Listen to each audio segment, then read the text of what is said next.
Listen carefully. The law of receiving beauty for ashes is that you must trust God for grace to forget about the ashes. Because you cannot receive the beauty still remembering the ashes. Remember ye not the former things. I know that you lost your job, but for as long as you are still thinking about that job, Lot, for as long as you are still reminiscing on Sodom and Gomorrah, you didn't carry everything. I know you left your chair in the parlor while it is being burnt, but do you know that God is able to do something in your future? You may never see that chair again. You may never see your loved one again. You may never go back to that office again. Maybe that relationship did not work and it's for real, it's gone, never comes again. Most believers cannot go forward because their heads are still at yesterday. Their bodies are trying to move forward, but they miss yesterday so much, they do not even see what God is doing today. The law of conversion, receiving beauty for ashes, demands that you forget about what that ashes was. That ashes was a beautiful plant. The picture may be with you, but you have to stop it from distracting you. I know that you once had a father, a mother, you once had brothers and sisters, and now they've slept sleep of death. You may not forget them, but you cannot allow that pain to stop you from moving forward. Agreed, you can have moments of grief for a while, but the time must come you will tell yourself, I need to move forward. You lost the job 10 years ago.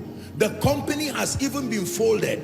Don't sit back and say, I remember my 5 million was in that company. My 10 million was in that company. Oh, the days of railway. Unfortunately, it has gone. I worked in a typewriting company. It will never return again. Stop missing a typewriter. There are better gadgets that can serve. You will not have the privilege of punching them one by one again. Are we together? But you can have a better presentation. Now hear me. Do you have the courage to look at the ashes that you've held so dearly? Because to you it is not ashes. You still remember the tree. You still remember the wood. You still remember the coal and the ashes. So when you hold it, others are looking at dust, but you are looking at a story of decline, a story of pain. But do you have the courage to look beyond it and receive his beauty?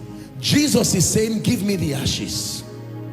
Listen to me, ladies and gentlemen. That situation of pain, you cannot live like that after 10, 20 years. Yes, the job issue has come. Yes, the surgery happened and your womb was taken away. Yes, your legs were amputated, unfortunately, sadly. Yes, the accident happened. It truly did.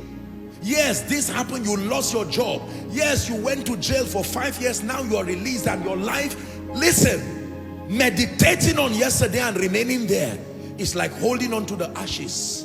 But Jesus is standing tonight and he's saying, I'm not going to turn that ashes to something else. It is still a miracle. You are waiting for the ashes and you wish, Jesus, if you can, turn the ashes to coal, the coal to wood, and the wood back to a tree. This is what I want you to do.